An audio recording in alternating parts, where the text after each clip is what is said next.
Dengan undian sebanyak, sama-sama boleh? Bismillahirrahmanirrahim. Bismillah. 124 juta 448,198 anugerah bintang popular ABPPH 37 dianugerahkan kepada korang rasa siapa? Wow! Guys, sekali lagi.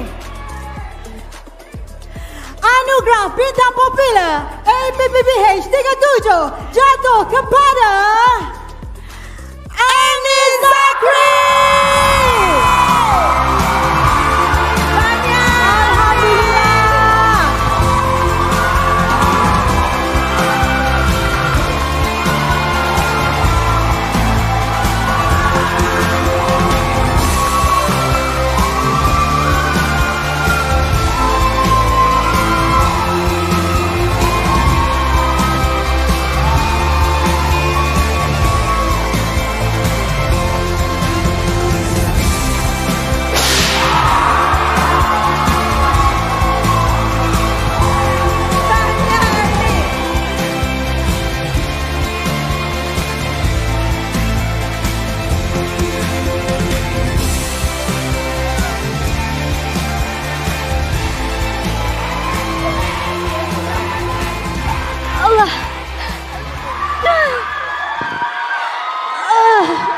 Okey.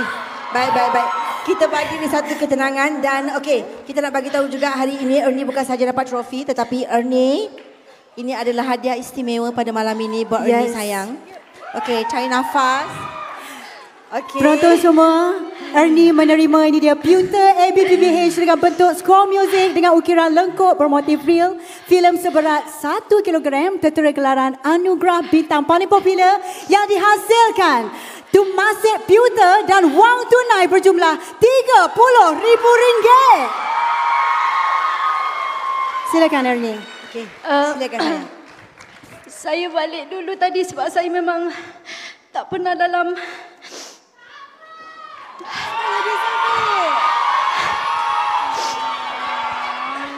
Thank you kepada semua yang mengundi. Masya-Allah.